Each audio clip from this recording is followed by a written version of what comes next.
always forget to click I've the been record. there where I'm like, oh man, I forgot to record this thing. So yeah. Yeah. Yeah, I think that's a hustle. So, hey everyone, I hope everyone is doing great right now. For those of you who don't have met me yet, I'm Bernie, the guy with the pipe on our Discord. And today we have here Lyle. Lyle is community lead at Invisible College.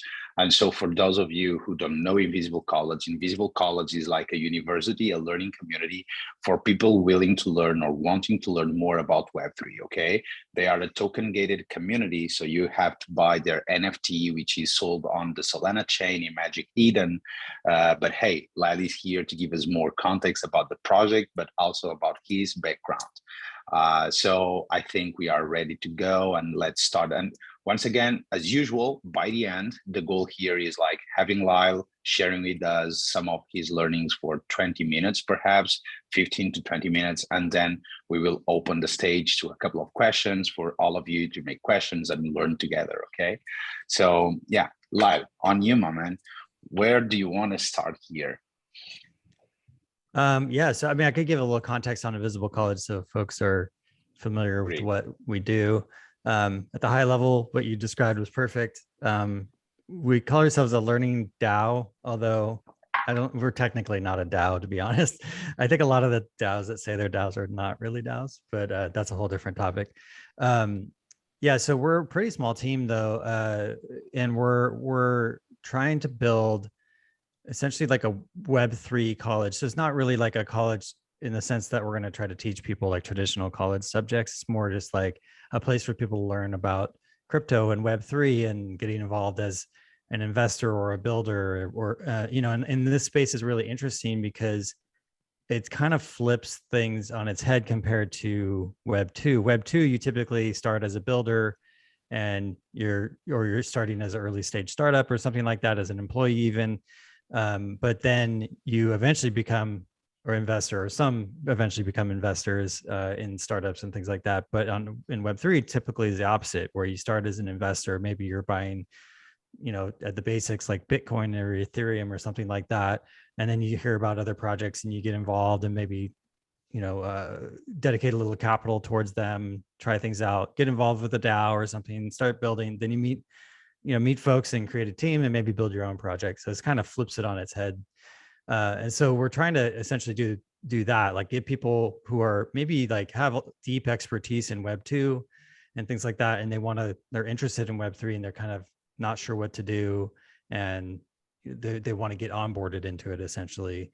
And then eventually maybe go build something. And so that's kind of where we're starting. So it was definitely easier when there was a little bit more attention on crypto. It's gotten, you know, it's been a little bit tougher lately with the bear market going on.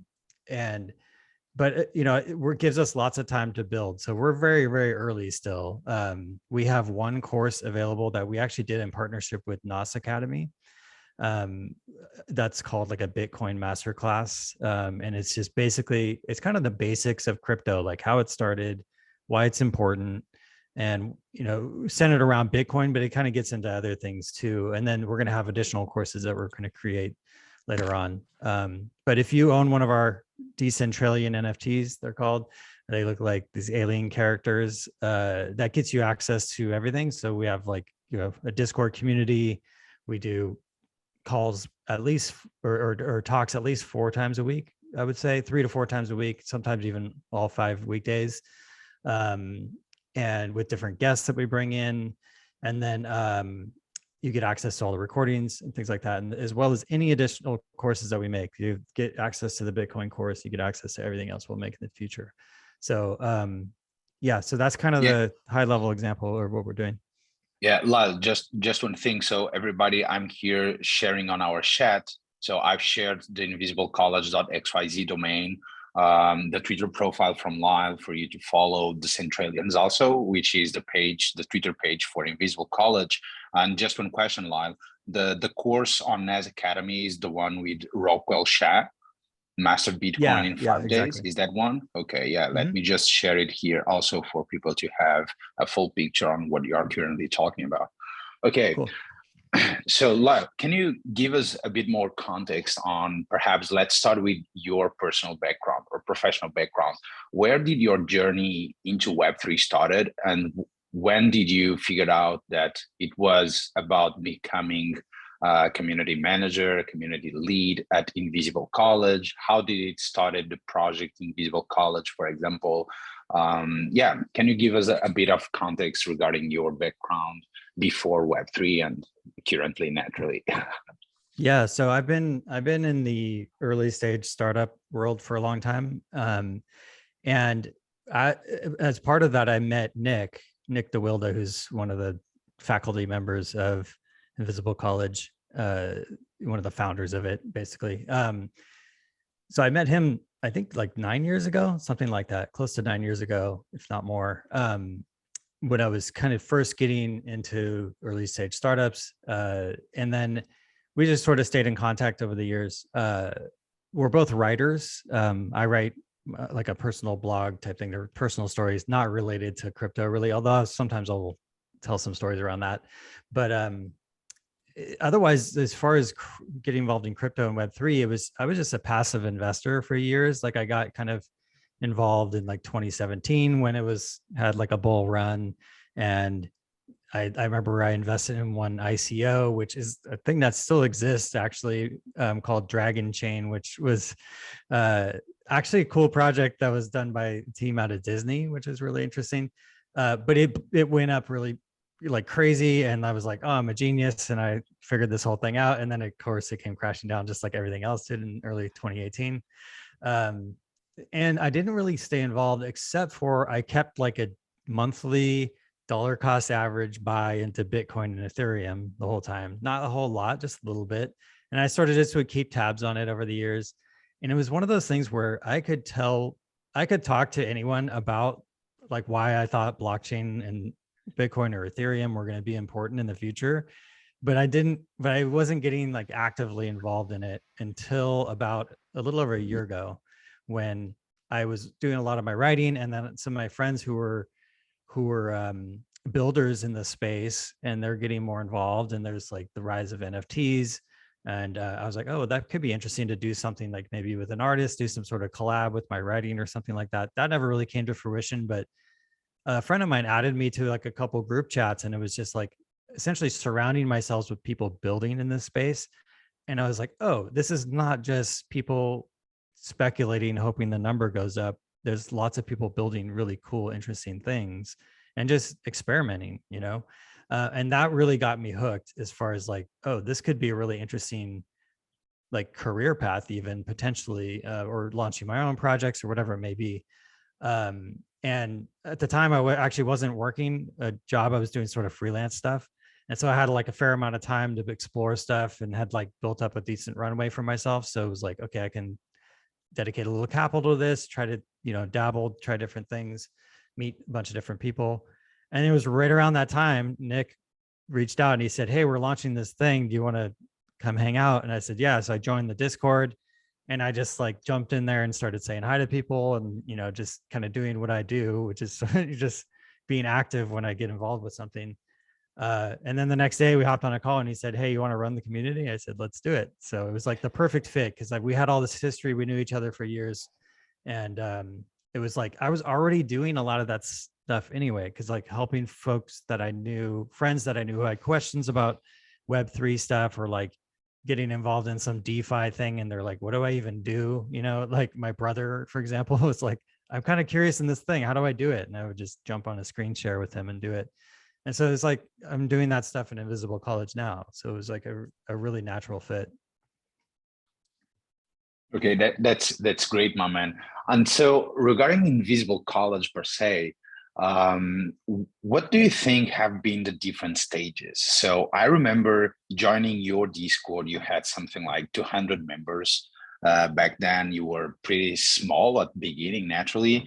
And it was more or less at the same time that I was already at Odyssey. So I joined Odyssey. We had something like less than 1,000 members on Discord when I joined Odyssey.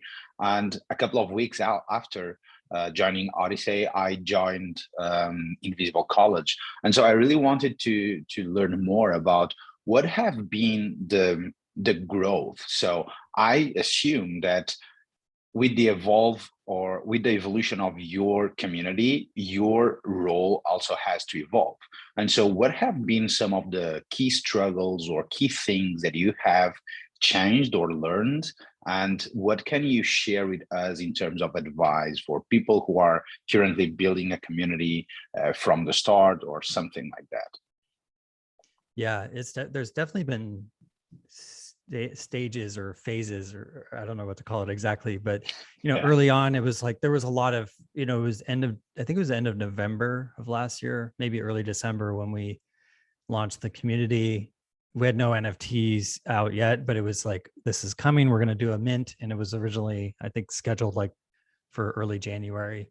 That ended up getting pushed back due to some like technical things, but then also just like the market was having a really difficult moment. And we're like, well, maybe we should just push this back a little bit. So we learned a lot in that process. Like, people were very excited at first, because there was just a lot of attention in the space, and especially amongst like technologists and people who have experience in the Web2 world, who are like, oh, there's something interesting going on here. Let me look into this. And it was like, we just tapped our network of folks in those spaces. And there was just a lot of activity. It was really, really fun early on. And, but then it's like like I said, the market kind of took this turn for the worse. Well, it felt bad at that time, and little did I know it would get even worse. But it affected our mint. And in some ways it was like, man, if we had done the mint a little bit earlier, we might have got sold out more of them. But then the more we thought about it, the more we realized that it actually was probably a good thing that we didn't sell out of all of our NFTs. We hold a lot of them in our treasury, and we can use them for things like compensating contributors who help out and things like that. And then it helps us to control the floor price a little bit, which is a way to reflect the value that you're getting. Right now, I think you can get our NFTs for like 4.5 SOL, which is, like, I don't know, $150 or something like that, which, if you think about it, you're getting a ton of value for that. You're getting this course that costs more than that right off the bat if you want to take the course. So you're already like paying for your NFT plus everything else we do in the future. So it's given us some, like, we've changed how we've thought about it. At first it was like, if we don't sell out, it's a failure, which I think a lot of NFT projects have that thought process. Yeah, initially that was the thought mindset, the typical mindset. If you do not sell out in a couple of hours, you are not like bike worthy kind of thing. Totally. Yeah. Yeah. But then we also realized that, a learning DAO or learning organization built, like, the NFT project is cool. The art's fun, like, that's, if you're here live, you can see my avatar there. That's one of them. And like that's cool, but we're really not an NFT project, like, we're trying to help people learn about this space, be smarter investors, learn how to build stuff, learn from really interesting people who have deep expertise. And that's really not as exciting as, like, owning a Bored Ape and you're going to get some airdrop that's worth multiple ETH every once in a while, So it's just a different ball game. And we've realized that it's like, okay, now it's sort of like, especially with the even bigger downturn recently, it's like, okay, we got to focus on building a ton of value, and it's going to take a while. Like, these courses are, I mean, if you watch the course, even if you just go to the landing page for the course, the quality of the video is just really good. It's like top notch. And it takes a long time to do that and dial it in really good and make the content engaging and valuable. And that it takes a long time to build out that stuff. So we go, okay, well, this is actually maybe a good thing. It'll give us time. We have plenty of money to, pay me and whoever else is working on the project to, have a decent amount of runway to really do this right. And so then, our thought is, when the market does inevitably, in my mind, turn around, we'll be really well positioned to kind of onboard all those new folks that are interested at that time. So that's, I don't know if that totally answered your question. I was sort of rambling, but I think it there's does. definitely been I some think it different does. phases, you know, of like what we originally thought it was going to be like, and then to where we're at now. But part of that's outside of our control, like market forces and stuff. But yeah, but I think we're well positioned at this point. Yes, I think too. And from what I know, or at least from what I can remember, I think Odyssey DAO was thinking about launching an NFT collection too, to give people access to some of their courses and things like these. And we too here at Vinci DAO. So one thing that we have been speaking a ton is about soulbound NFTs. And why? Because we believe that non-transferable tokens will be part of the future in terms of certifying people with certain competencies. And as we want to evolve into these full-fledged learning platform for community professionals, for them to have a certificate, we are currently introducing the soulbound NFT in our learning community. And so a question that I have here for you is regarding your NFT, do you think that going into like making the path of becoming a token gated community is the go-to for learning communities, or instead should you instead offer your NFT perhaps like a badge or a certificate or something that people see of value anytime they complete, for example, the course?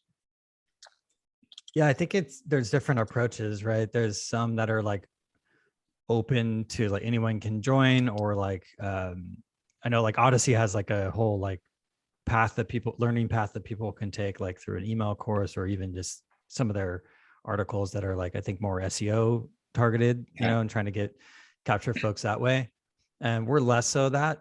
We wanted to essentially create a way to have like intimate conversations, and people feel like they're part of this like it's not like a college experience in the sense that it's, you know, like getting into Stanford's really hard or whatever, you know, but there's some barrier to like show that you're at least somewhat serious about wanting to learn, right? And that's dedicating a little bit of capital towards it, right? And we hope that over time, you know, the more value we bring, the more people talk about it, the more it's obvious that, oh, if this is where I want to go learn from the best, this is where I go, you know. It's just so early right now. It's really difficult to like claim that for us, you know. But you know, definitely switching over to a token gated community has been an interesting process, because we took a while to actually do it, partially just from some annoying technical things where there were not tools built for Solana that we wanted that were built for Ethereum. Yeah. So it was like, that was kind of a pain, but we found this really great team called a company called Audiograph, and they kind of like helped us implement a bunch of stuff, which was really nice. And it's great because they host our content. You can get a private token gated podcast feed in your regular podcast player, which is really nice for members.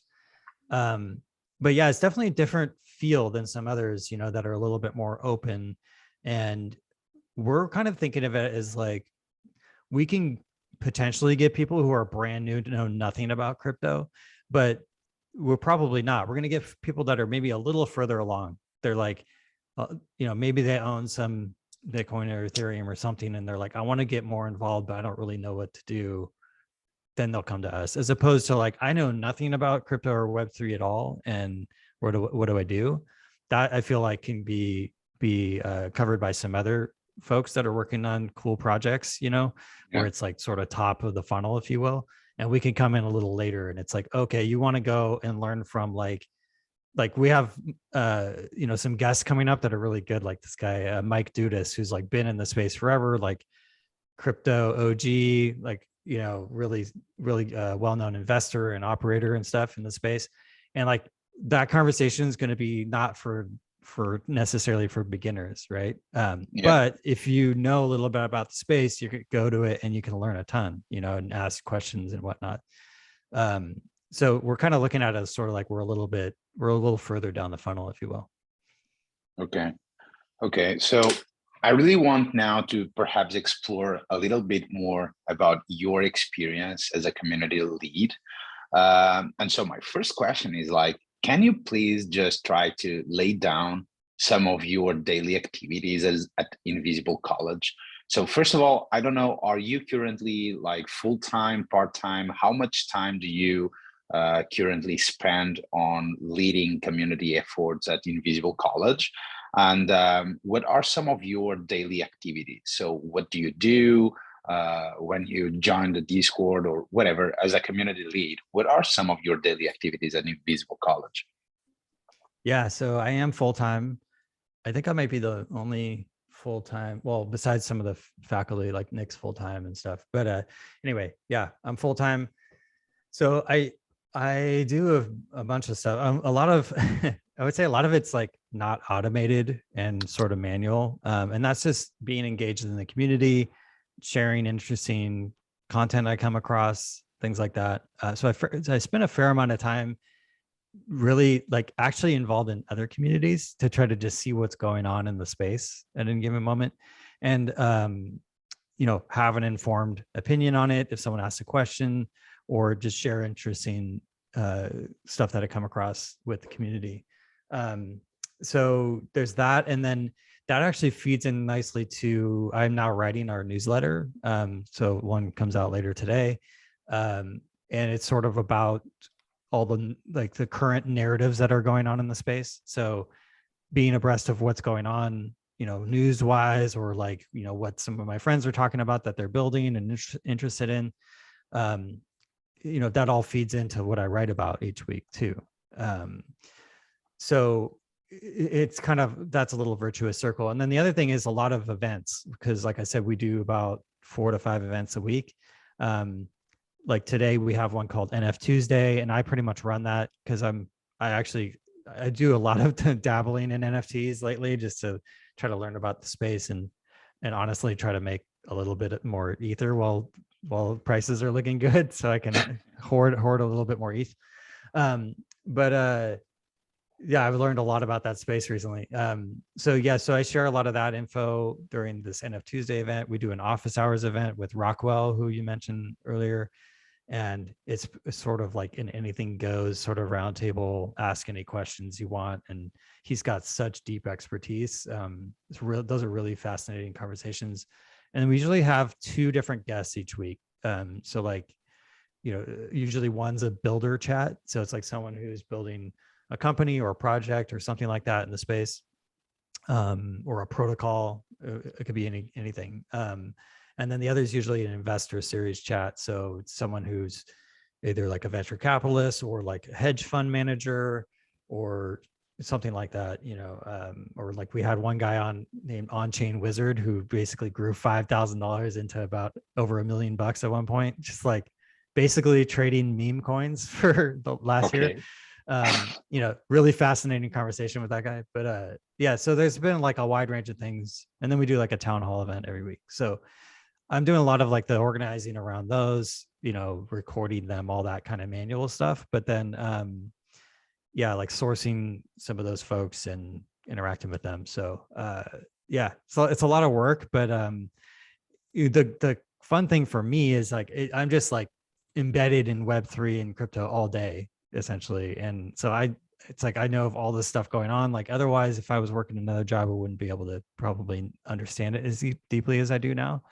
And I think for me personally, that's exciting because the last time around, like I mentioned earlier, in 2018, when there was a big downturn before, I just sort of checked out and I focused on my day job. Granted, I had some personal family stuff too that was difficult at that time, but which took my attention away as well.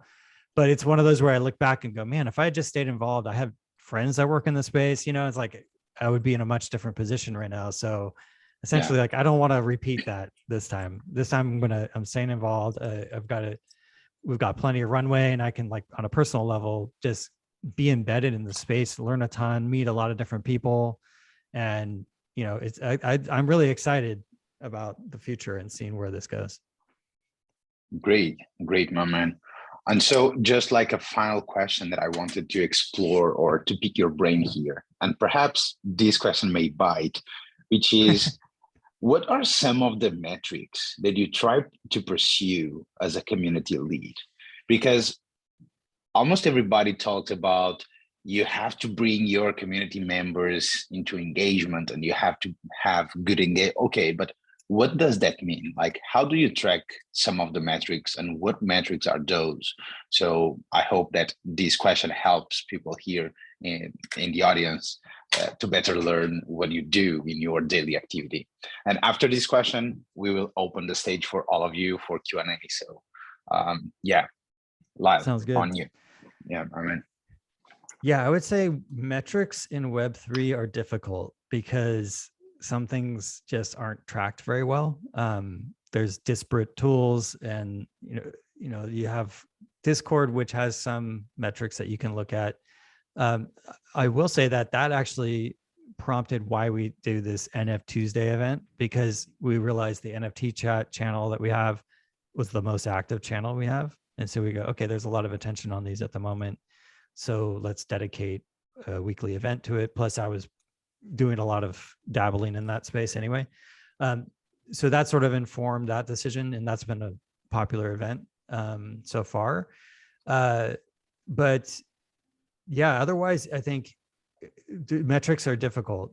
We can do things like audience growth and stuff like that. We've done a little bit of experimenting there, but at the same time, like I mentioned earlier, I think we've come to this realization that if we just keep plugging away and delivering really good value to our members, that it will eventually snowball into something, that I think can be really valuable and big eventually. We're very small compared to a lot of other companies working in this space, or NFT projects for that matter. But we're okay with that right now. But I think, I look at things like how often are people, even responding to me in Discord, like just the feeling of it, you can tell when something's going well or not. Lately it's been slow, to be totally frank. And that's partially just because of I think people are busy, and they're like I was in 2018, right? Where they're going like, oh, I was interested in this, but I've got a day job. The world is tough right now. There's a lot of stuff going on. It's not just crypto that's down. A lot of things are down. People are getting laid off. Like, it's not pretty out there at the moment. So I think it's one of those where we just got to kind of write it out for a while. But as long as we keep building and delivering value, then we'll be in a good space. But yeah, I would say, I just sort of like, it's mostly from the gut, to be honest. And then how many people are coming to events live, things like that. Then we try to do little things to try to help boost those numbers. Like we started, creating these events on Luma to like try to get other people who are outside the community to join in. We're doing a lot more Twitter Spaces events and things to try to attract more folks. But yeah, I would say it's been a little bit more difficult lately to get that engagement. And then writing the newsletter is another one, just because that's a public thing. Like, anyone can subscribe to that. They don't have to be a member. Whereas, some of our events, they have to be members to listen to. So yeah, I don't know if that totally answers your question. It's not easy to track. It is not stuff. easy. Yeah, it's not easy. It's not like Web 2 has a lot of those tools built out. You could like use Google Analytics or whatever it may be, or like even I'm spacing on the name, but like the ones where you can do sort of like a funnel based, analysis type thing. Yeah, you have a bunch from Intercom that doesn't really to exist. Mixpanel. Yeah, Mixpanel. That's what I was trying to think of. Yeah, a bunch of them. Yeah, and like we've talked to a couple companies who are working on similar type things in Web3, but none of them have really like worked for our specific situation. But I think there are definitely people building in the space, because that's sorely needed. Yeah. And then even tying into, if you can, one thing we do have, which is nice, is we have that audiograph tool where people can go and they register their NFT. They essentially link their NFT and their Discord and their email, and they give their email.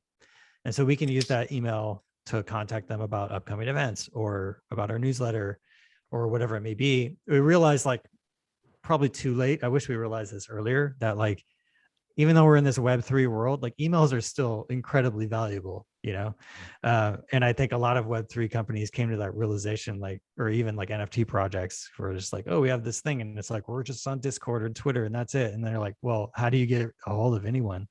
who owns your stuff, right?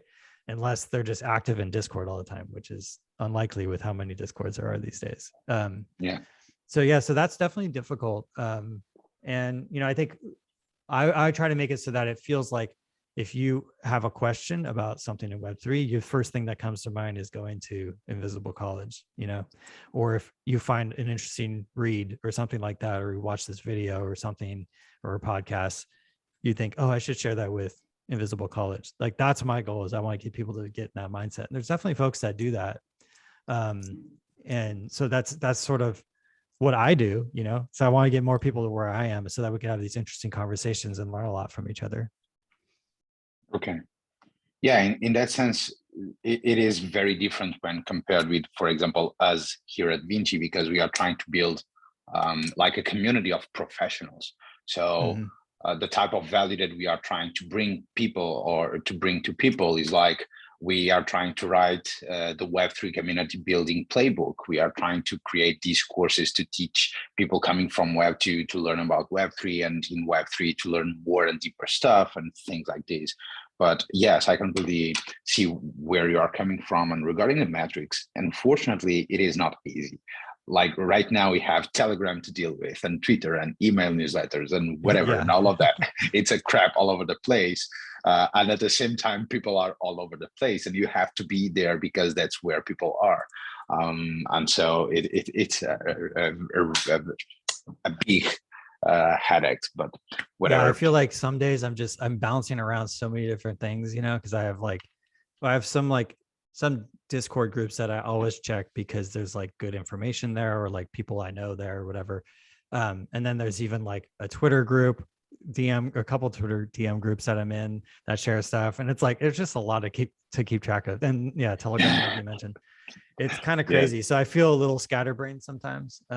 But yeah, that's kind of part of the deal, I think. Yeah, I can tell you, like, from my own experience. So just by building here Vinci DAO, currently, so just the last 2 weeks, we started our Twitter, we grew our Twitter. We are already like bringing people into a newsletter that we want to launch in a couple of weeks. We have launched our Telegram group, all of that happening at the same time, So sometimes it is completely overwhelming, bro. So I completely agree with you. Yeah, totally. So let's now perhaps open here the stage for any questions that people may have. And just before we start with the Q&A, just sharing some thoughts here with you, two things in particular. So at the end of this session, we will put a link for a POAP. So a POAP is a proof of attendance. For those of you who don't know it, it is like, imagine like an NFT, but on Polygon. So it is free. And the use case here is just to prove that you have been here. And so we will share the link with all of you, and you will have 48 hours to mint the POAP.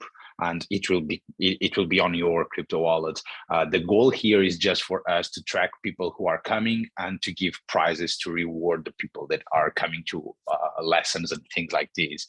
The second thing is, tomorrow we will host our first Twitter Spaces at Vinci DAO on Twitter. And so the goal is to review some of the things that Lyle has been sharing here, okay? So every Wednesday, starting tomorrow, we will start hosting a Twitter Spaces to go back to what our guest speaker shared, to start perhaps some sort of a brainstorm, something like that. And every Friday we will have a Twitter Spaces to look back at the lessons. So we have lessons on Thursdays, and so on Fridays you will be able to brainstorm some ideas too, and whatever. So, Twitter Spaces.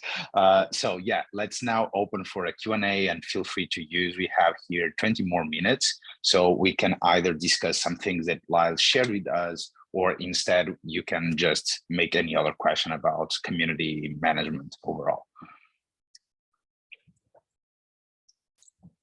And by the way, to speak, just raise your hand, or instead just unmute yourself.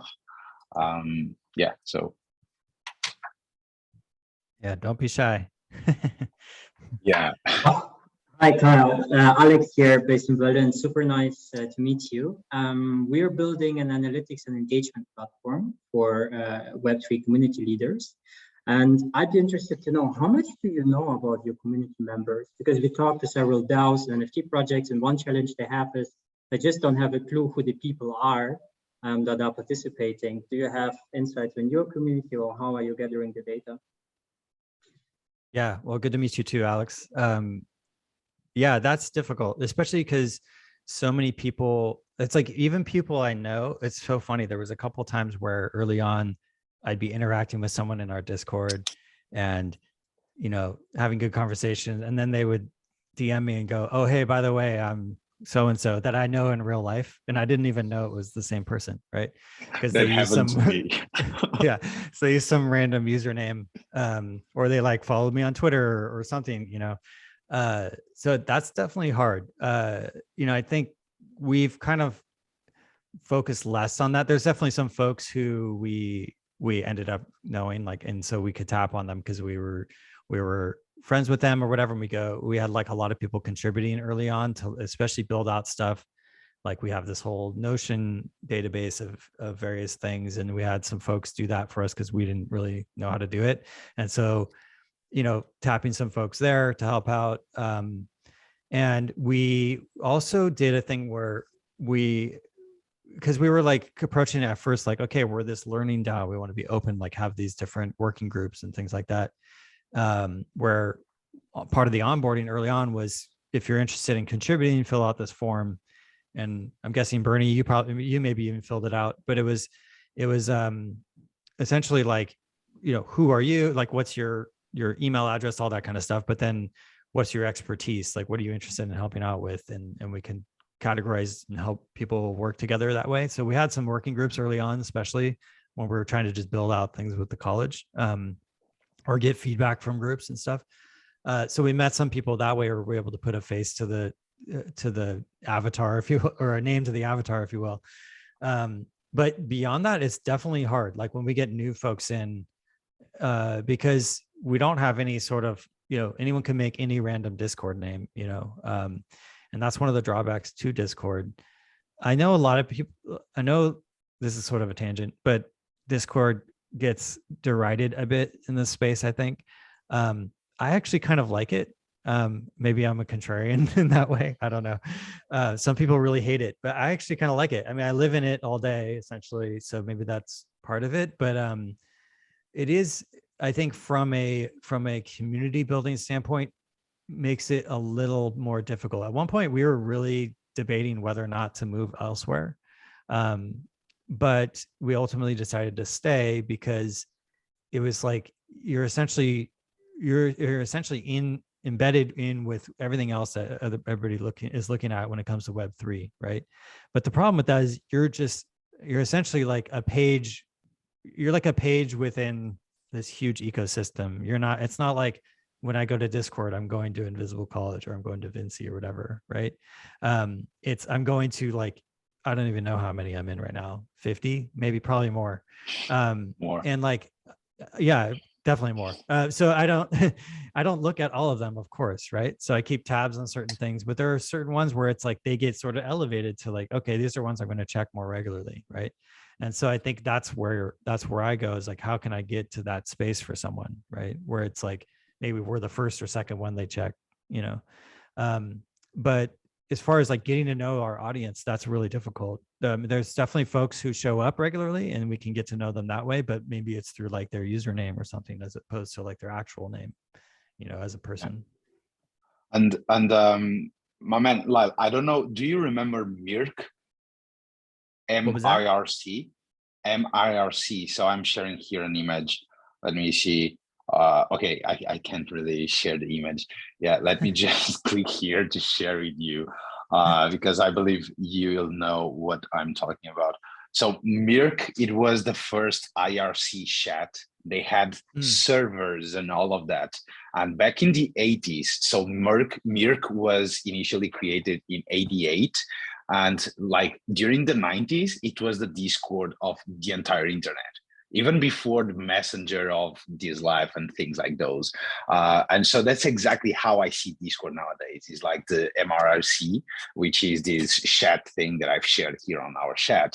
And so, yes, even for us here at VinciDAO, we have been considering moving the community into Heartbeat Chat or Circle or somewhere else, but just for the people who want to contribute. So like use Discord as the top of the funnel, people get in, and then if they want to start contributing, perhaps they will change into a different platform because it is much easier. But yeah, our 2 cents. Yeah, we were doing the same thing. We were like looking at Circle, and there's another one I forget, but then even Slack, but you know, for like, oh, we could have the contributors are just in Slack, because it's definitely, I would say it's hard to get work done in Discord because there's so much else going on, and like people can just randomly DM me, you know, and that can get a little messy. It's calmed down quite a bit just with less attention on the space now, but early on that was really difficult. And like Nick in particular was just getting inundated with stuff, so he was having a tough time keeping up. But yeah, I mean, at one point we were like, should we just use email? It was kind of funny. Like, you know, like we're like, maybe we should go back to basics. But ultimately, yeah, I decided to stick it out with Discord for now. Yeah. So we have here 2 more questions, one from George. So George has here 2 questions. George, let me know if you want me to make these questions or if you want to unmute yourself and question yourself. Sure, yeah. If you want, I can ask it. Great. Yeah, thank you, man. Yeah, no worries. Yeah, thanks for sharing today, buddy. The first question I had was, and I think you kind of touched on this, is, you know, what is your view on sort of the long-term use of Discord for a lot of the things that we're doing? I think in terms of looking at the different stages of, you know, growth, different stages of business and then communities, Discord is really great at capturing attention, but I've seen a lot of Discord communities just kind of become ghost towns or just struggle at scale. You know, and I think because it's free, people think like it's better, but the quality reduces. As you mentioned, you end up following a whole bunch of Discords. And I've seen like communities that eventually mature into wanting to like get more shit done. They end up sort of leaving Discord because they actually can't be as productive, you know, with all the chatter. What are your thoughts on this? Yeah, I think I would not be shocked if, like, you know, a year from now we're using something different. I will say that I've heard this so many times where people are like, oh, when are we going to get a Web3 Discord or like a, you know, crypto Discord? And I'm like, that I feel like that is just an awful idea. Please don't work on that. It's not going to work. It doesn't need to be a Web3 thing, right? Yeah. I think for a long time there was a lot of folks that were just like, oh, Web3, that means it's going to take over the internet. That's, in my mind, that's not what Web3 is. Web3, agreed. And in that sense, Web3 is maybe a bad term, because it's not like going to usurp everything that Web2 did. Like, we're all very active on Twitter, right? That's probably not going away anytime soon. There should not necessarily be a Web3 Twitter, although there's some folks working on that or doing interesting things with like the Lens protocol in particular. But yeah, well, it remains to be seen what happens with it. But as far as Discord goes, I think you're right. Like, it is a good, like, easy onboarding. Like, people who are in the space are familiar with it, so you can go, cool, they can jump in, get actively involved really quickly. Whereas if you were like, hey, go to this whole other thing, that's like adding more cognitive load for someone and going, oh, I got to go figure out this new tool, especially if it's something new, right, and not familiar. So, but then there's examples of the opposite where I bought into this NFT project called CPG Pop. So crypto packaged goods, right? Same. Chris Cantino. Yeah. Like, huge following, very well respected in the space, like thoughtful builder. They launched this NFT project. It sells out at like a pretty steep mint price. I don't remember what the mint price was, although it's now lower than it's gone down. But they launched and they did it all on Telegram, and the onboarding was so atrocious. It was awful. And like, I like Telegram, I use Telegram, but it's just not built for this. And they were like, oh, just trust us, eventually it'll like get better. But I find myself checking it way less often than things in Discord because I'm already in Discord all the time. Granted, I'm a power user, so it's like maybe I'm a little bit of a skewed viewpoint on it. But if you're asking people to go elsewhere, there's got to be a pretty damn compelling reason in my mind. So that's why we eventually went, you know what, we should probably not do that, because that's just like asking people to do yet another step. Especially because we're token gated now. It's like we're asking people to not just join a Discord and hop in and you know, if they do that now, there's really like one channel they can communicate in, which is to ask us questions about getting onboarded into it, right? But if we're going and we're asking like, hey, you got to actually go buy this NFT, and then you got to go register it, and that'll open up the Discord, and then you'll get access to events. Like, and then you go, oh, by the way, you have to like go join this whole other platform you've never heard of. That's a whole nother step. So I think that's why a lot of projects have just sort of defaulted to it. Long term, I don't know. We'll see. Like if we grow to a certain size where we have like this core, you know, user base, and like maybe there's a new tool that emerges, then we can explore that. But yeah, it's not ideal, but that's how it is. I completely agree. And it seems like it's just because it's become the default application, you know, everybody's using it, right? Because yeah, it's like why add friction when, you know? Yeah. Good point. The second question, I had actually another question, but I think the comments that I'm kind of writing on about the anonymity stuff, I think this is kind of really relevant to our space, right? Like there's kind of like an ethos or ideal around anonymity in, you know, crypto and Web3.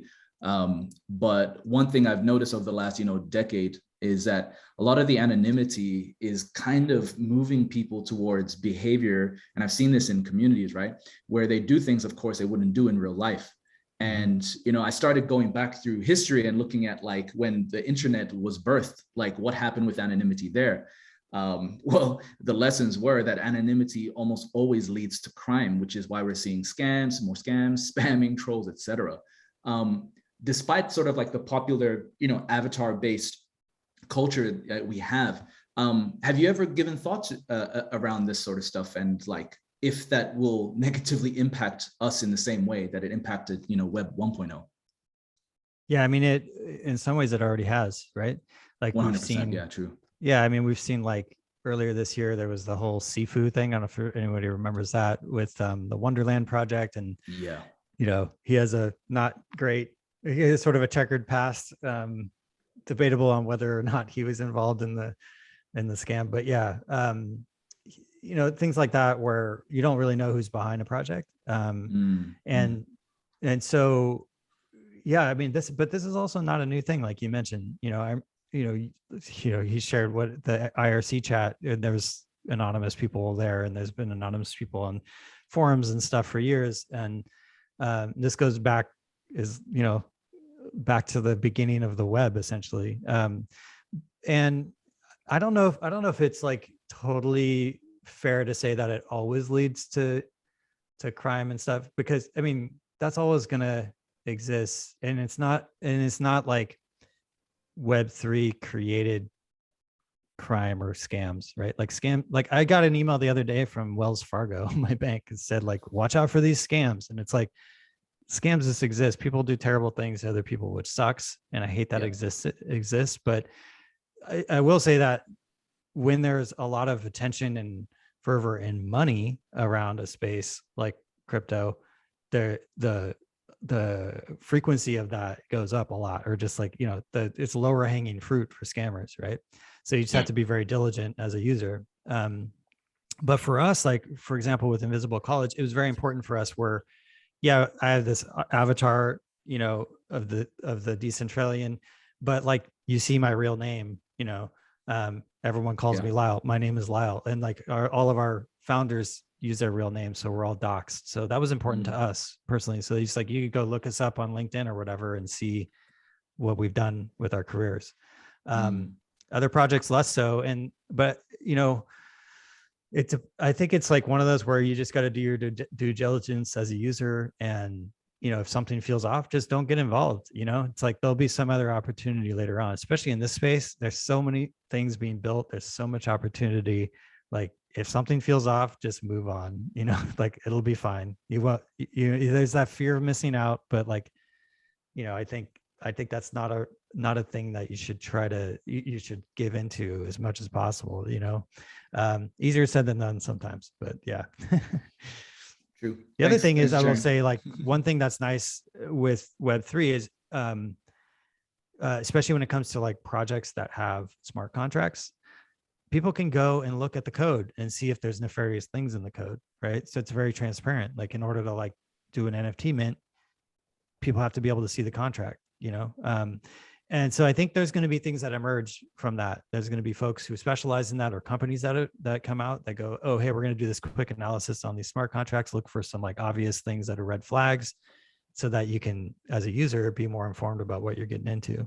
So things like that will get built, I think. We're just very, very early at this stage, and it's sort of messy. Yeah.